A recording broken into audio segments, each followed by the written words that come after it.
Salut les gars, c'est Alex. Aujourd'hui on va se retrouver pour une vidéo tutoriel. Ça fait un petit moment que j'en ai pas fait. C'est un peu un hors-série sur Maxon l'H2V7 parce que c'est quand même une vidéo qui se passe sur l'H2V7. Ça va être un tutoriel, comment avoir son roi des barbares. C'est vrai que je n'ai pas du tout parlé dans ma série, mais j'avais envie de le garder pour faire un petit tuto. Donc dans cette vidéo je vais vous détailler comment j'ai fait pour avoir mon roi des barbares en H2V7. Je vais vous parler un peu du roi, qu'est-ce qu'il y a de bien, qu'est-ce qu'il y a de pas bien. Et à la fin, je vais vous retrouver en live, pas en live, mais là le début de la vidéo va être en différé, les replays que vous allez voir ça va être en différé. Et à la fin en fait c'était quand j'ai vraiment vu mon roi des barbares que vous verriez ma réaction en live et tout, etc. C'est vachement sympa. Donc pour commencer, moi je me suis dit que vu que j'étais dans une petite ligue, parce que j'avais la flemme de monter dans des grosses ligues pour avoir plus d'élixir noir, parce qu'il faut savoir que le mieux pour farmer l'élixir noir c'est soit cristal, enfin en HDB7 je vous parle parce qu'il faut pas monter trop haut non plus sinon c'est trop compliqué, c'est soit cristal, soit or 2-1, c'est pas mal. Mais moi j'étais en argent 2 et j'avais la flemme de monter, du coup je me suis dit je vais essayer de farmer en argent 2. Et ça a marché, bon je vous l'accorde, à mon avis c'est beaucoup mieux en cristal et en or. Ça a quand même pas trop mal marché, parce que j'ai dû mettre 3-4 jours à avoir les 10 000. Comment j'ai fait? Tout simplement j'ai fait des petites troupes du barbare, de l'archer et du gobelin pour taper les réserves. Là on peut voir qu'il y a une réserve dehors, donc dans ce moment là tu laisses pas passer, il y a 400 d'élixir noir, tu prends en direct, tu cherches même pas à comprendre. Surtout aussi les foreuses, je me suis fait plaisir sur les foreuses. Parce que souvent il y a les gens qui laissent leurs foreuses dehors et elles sont pas mal remplies, c'est un HDV 8 ou 9. Donc ça aussi c'est cool. C'est là l'utilité du gobelin ou de l'archer, parce que l'archer il peut tirer de loin, du coup il peut prendre un peu plus. C'est vrai que les petites troupes pour moi c'est le mieux. Après j'ai tenté quelques variantes avec des géants, je sais pas s'il y en a dans cette vidéo, mais parce que là il y a quand même que 4 triplés donc c'est pas énorme. Avec des géants ça peut pas mal marcher aussi pour tanker. Ou si vous voyez une réserve un peu plus à l'intérieur, d'accord, les géants et les sapeurs ont toute leur utilité. Les kamikazes sont vachement utiles dans ce genre de compo. Mais après, si comme moi vous cherchez les foreuses dehors, je vous conseille le barbare archer. Ensuite, les sorts de foudre, on va y venir. À quoi ils peuvent servir? À faire la méthode de Zeus, la méthode de bâtard un peu si on peut l'appeler, parce que tout simplement en fait si vous voyez un HDV dehors déjà vous le prenez parce que ça vous permettra de monter un peu, et surtout si vous voyez une grosse réserve genre bien remplie avec 1000 ou 2000 élixirs noirs dedans, vous mettez vos deux sorts de foudre et là rien qu'avec ça vous prenez allez 400 élixirs noirs.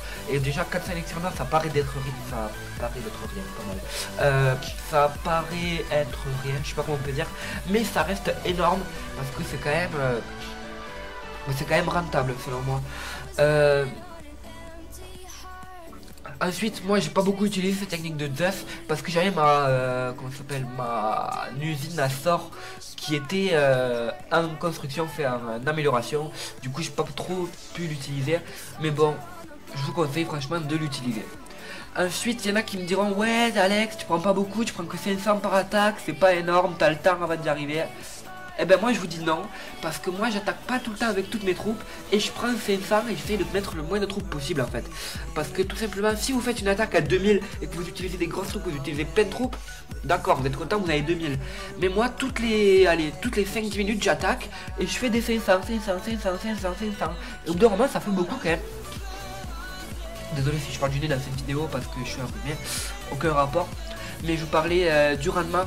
Le rendement c'est vraiment quelque chose qui est hyper important parce que c'est en gros ce qui va compter à la fin, c'est combien vous avez pillé par exemple en 1 heure. Si vous avez pris 2000 en 1 heure en une seule attaque, c'est bien mais sans plus. Alors que moi avec ma petite technique, en 1 heure je peux prendre quoi, 3-4 000 à peu près. C'est quand même pas mal. Donc moi voilà, c'est ce que je vous conseille d'attaquer avec, pour récapituler, c'est d'attaquer avec des petites troupes. Si vous voulez taper des réserves qui sont à l'intérieur des villages avec des grosses troupes. Et sinon on va se retrouver de suite pour le live. A de suite. C'est bon les gars, on va se retrouver pour la phase terminale de la vidéo. Attendez, je vérifie juste que le micro marchait parce que je viens de refaire la vidéo en fait. Parce que le micro marchait pas, heureusement que j'avais pas encore mis le roi, que je me suis rendu compte avant. Donc on va se retrouver pour la phase terminale de la vidéo. Le moment qu'on attend tous, je suis trop content les gars, ça fait... Enfin non, je dois ça fait pas longtemps, je l'ai farmé assez rapidement. Et c'est vraiment quelque chose qui va être juste énorme, c'est ce roi barbare qu'on va lancer pour voir qu'on a les 10 000. On est plein, allez, c'est parti les gars, ça y est, on a notre roi des barbares qui est niveau 1. Il est tout petit, c'est une grosse merde. On va essayer de le monter. C'est cher quand même.